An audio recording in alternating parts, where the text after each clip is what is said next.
Je m'apprête à faire quelque chose qu'on m'a formellement déconseillé de faire il y a environ 1 an et demi, à la louche à peu près. Mais au stade où j'en suis, j'en ai plus rien à carrer, rien du tout. Donc on va le faire quand même.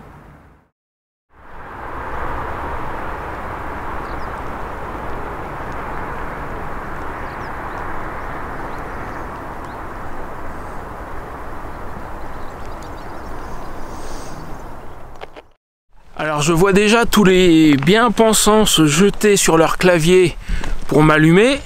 Attends, retiens tes chevaux 2 minutes.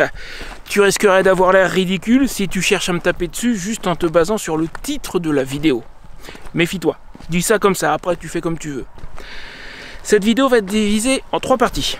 D'abord, un court éclaircissement sur ma situation personnelle. Sans ça, il y en a certains, je te dis, qui risqueraient de me taper dessus et de se planter dans les grandes largeurs.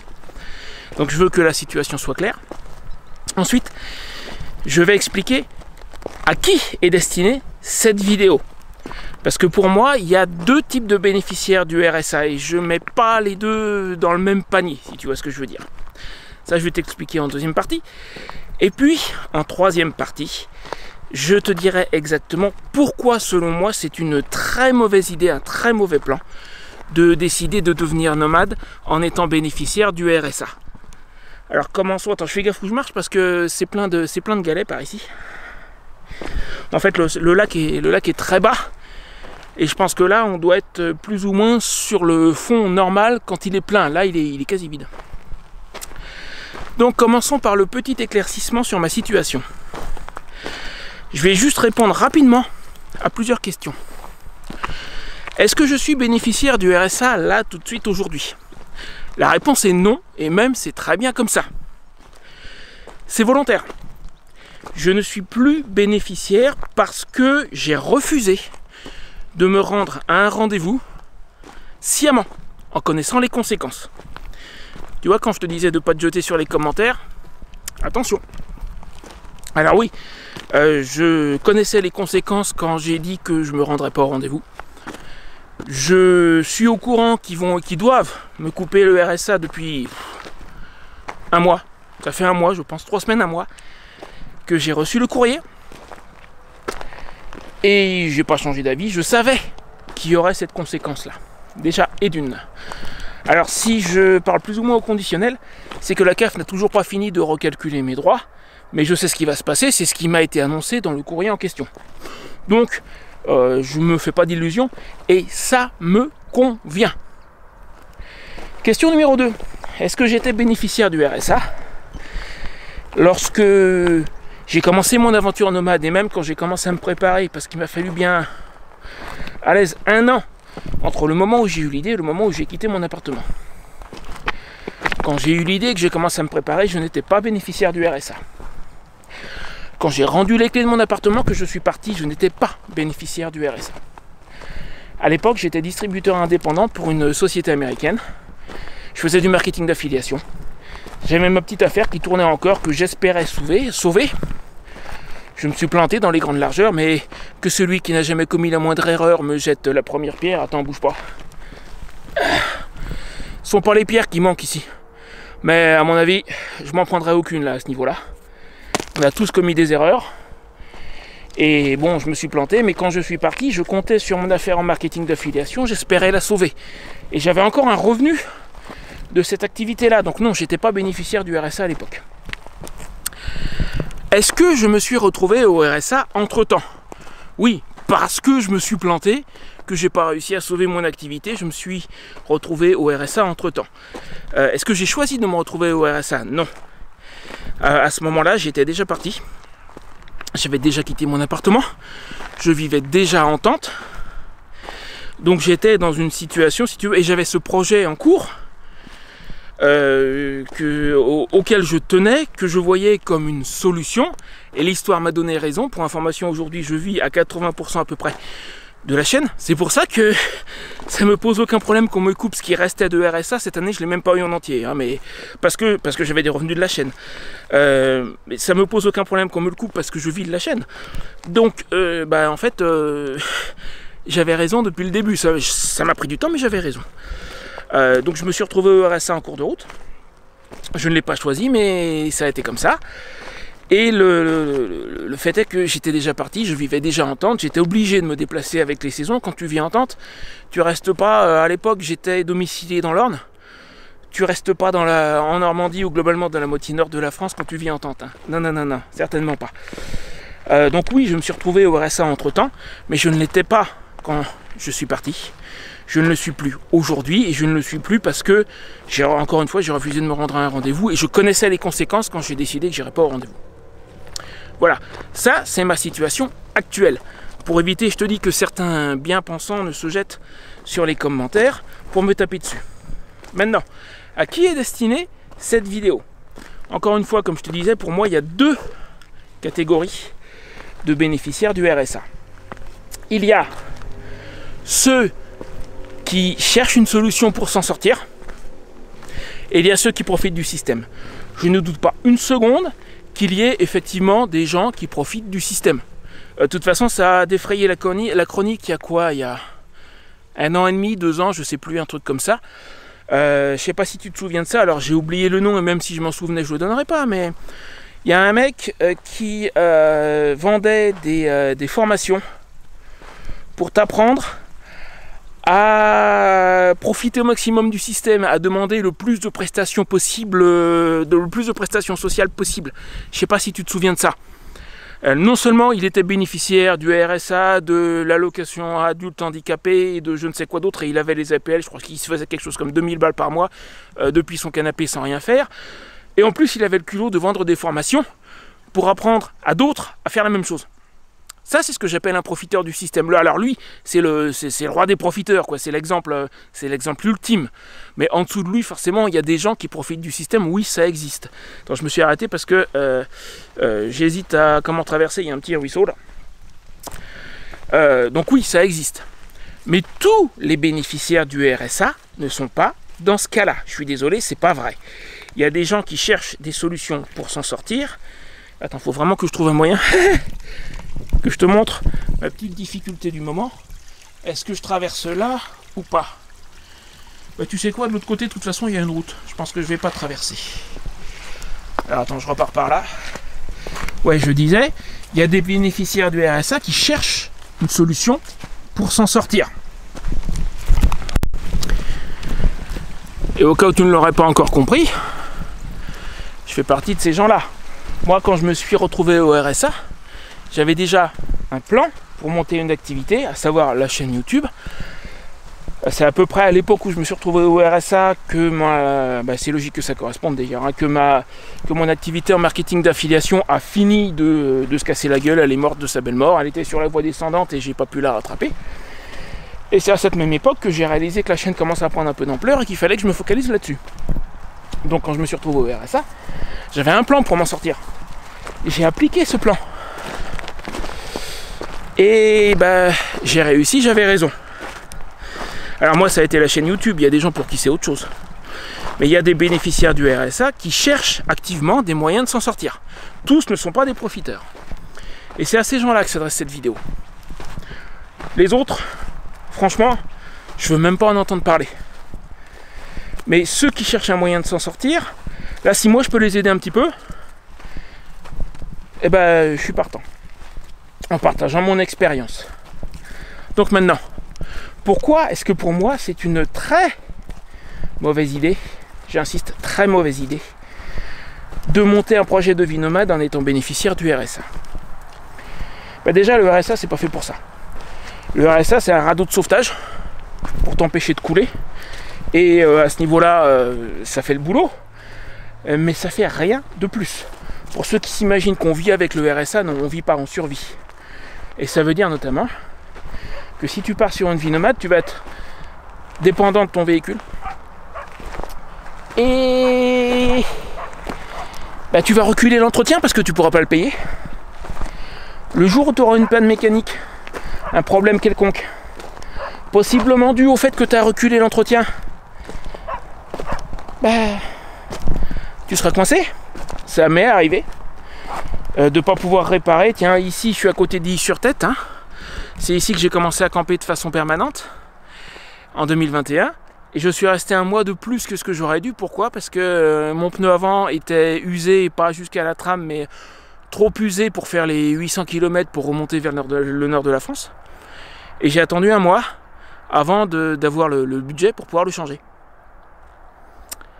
Ben, si tu pars sur un projet de vie nomade avec le RSA, tu vas te retrouver dans ce genre de situation.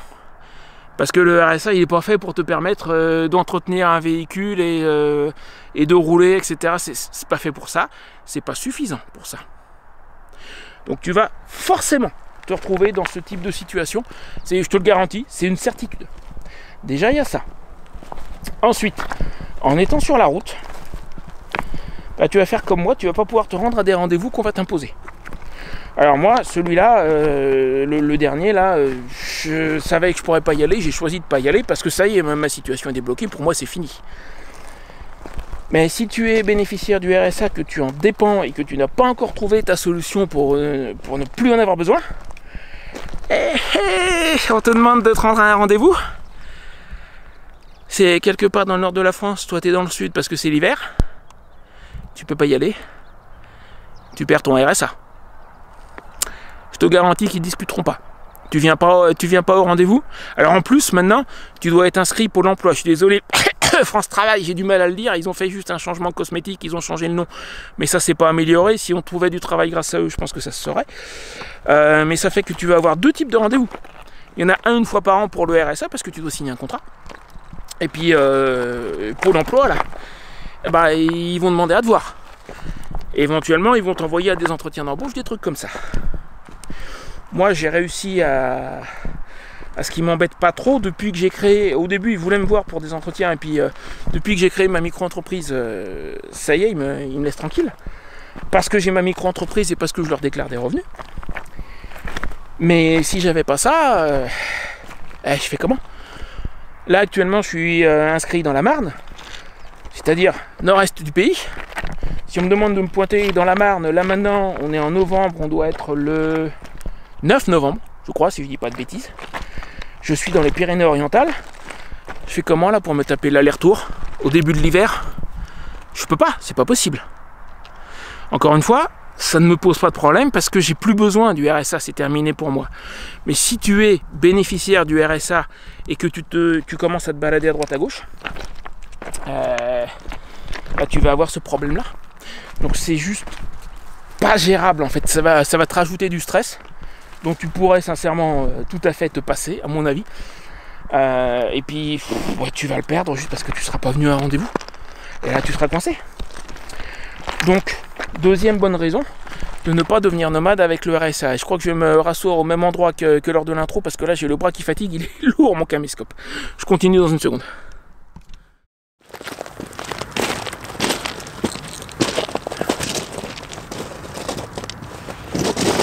Wow.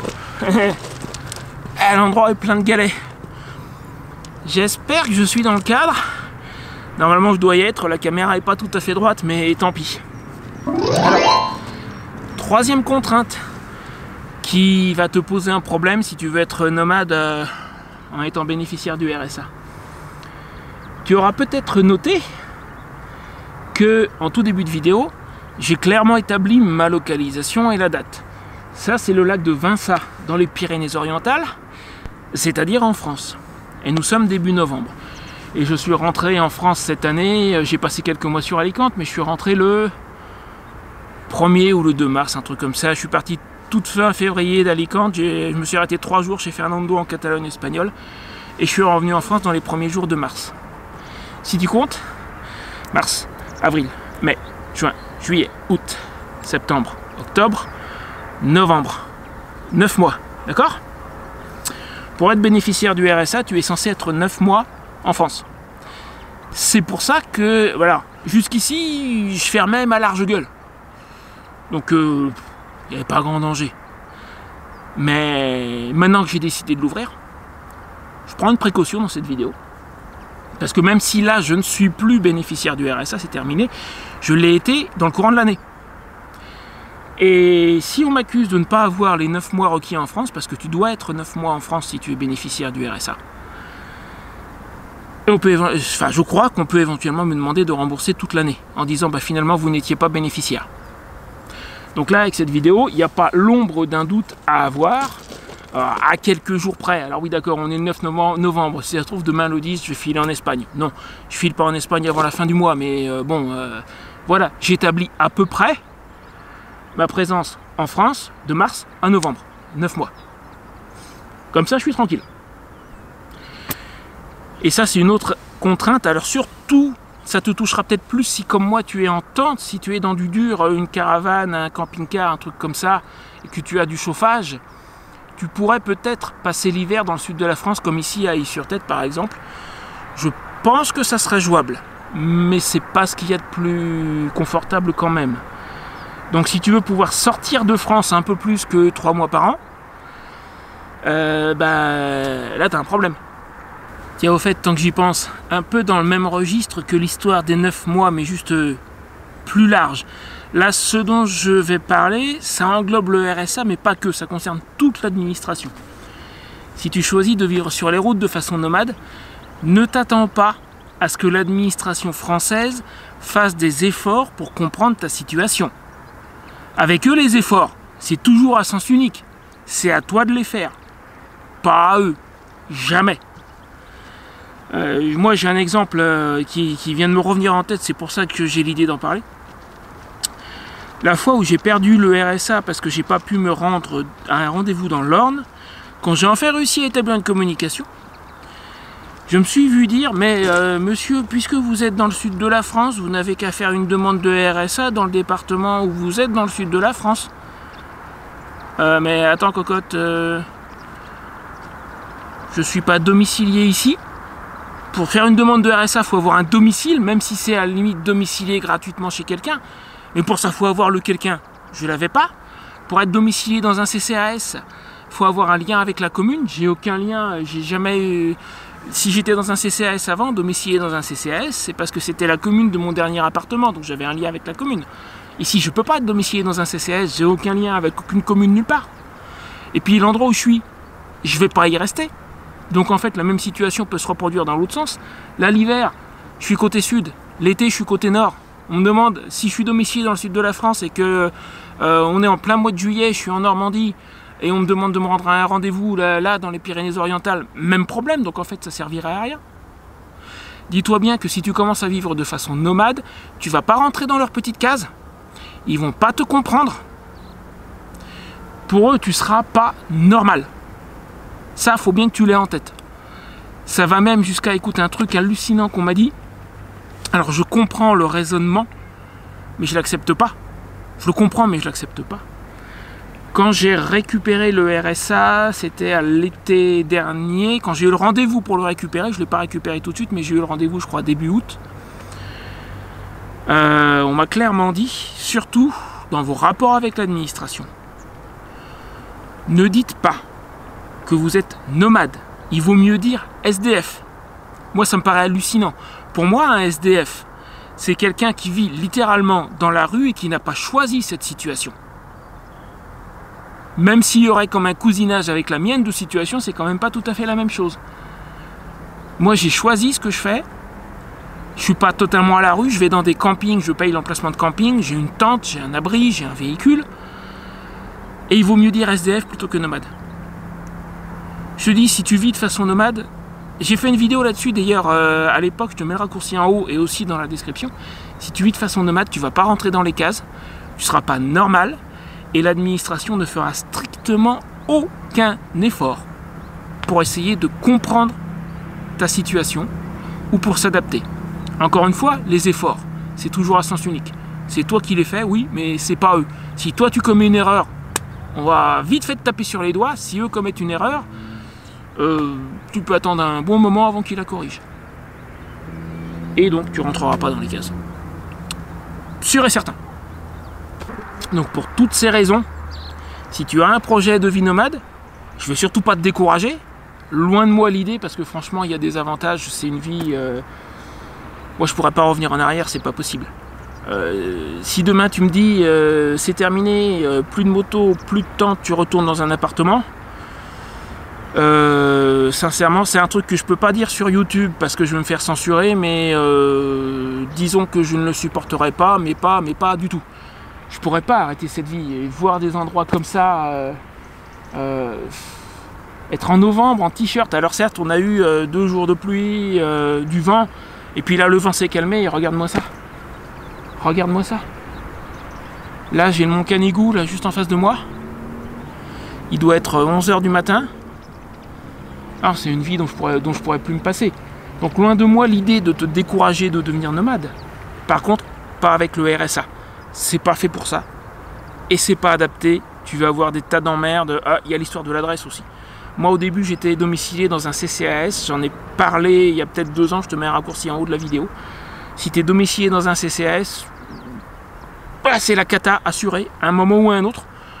Parce que tu vas recevoir des courriers, entre autres, pour te demander de te présenter à des rendez-vous, et tu seras même pas au courant si tu n'es pas là pour venir chercher ton courrier très régulièrement, ou s'il n'y a pas quelqu'un pour venir le chercher pour toi.